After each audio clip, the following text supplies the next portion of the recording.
the invisible violence she thought was normal. Do you know what that is? Almost no one understands unless they've lived it. When most people think of abuse, they think of physical mistreatment, physical harm, yelling and raised voices.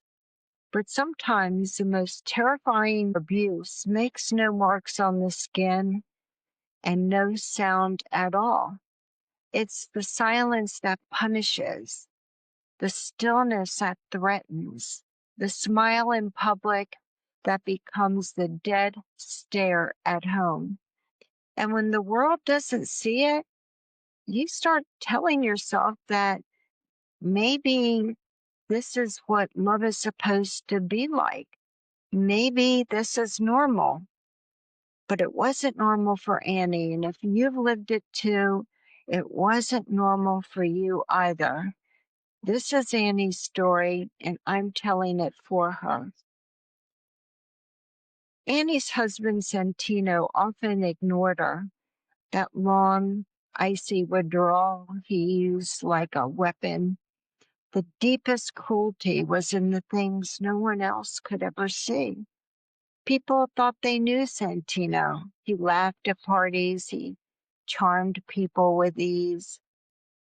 Then he'd make little jokes at Annie's expense, but they were always seemed harmless enough that people overlooked it, even though it made her shrink in her own skin. Annie learned to pretend in public, but at home, when his mask would fall off without a sound, his rage, it wasn't loud. It tightened, it sharpened in his jaw, it hollowed in his eyes, stiffened in his shoulders. The kind of rage that made her body react before her mind could figure out what was going on. There was this night he turned her upside down, calmly, like he was rearranging furniture. And he did it just to show her that he could.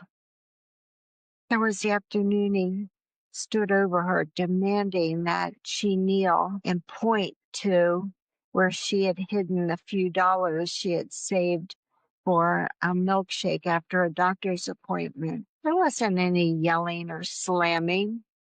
It was just that cold expression he wore when he had full control over her fear. There was a day her little dog disappeared. No explanation, no apology, just a chilling stillness in his eyes that told Annie, "Don't ask about your dog again." And every time she tried to make sense of it, he would just slip into that gentle voice, that soft touch, even at times a gentle apology that it wasn't really an apology at all.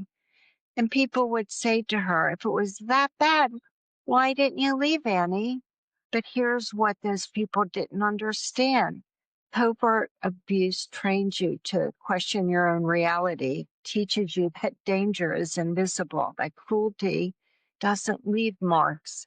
And when the world sees the narcissist's charm, but never their violence, you start doubting your own experience and what you're seeing with your own eyes. That's what happened to Annie.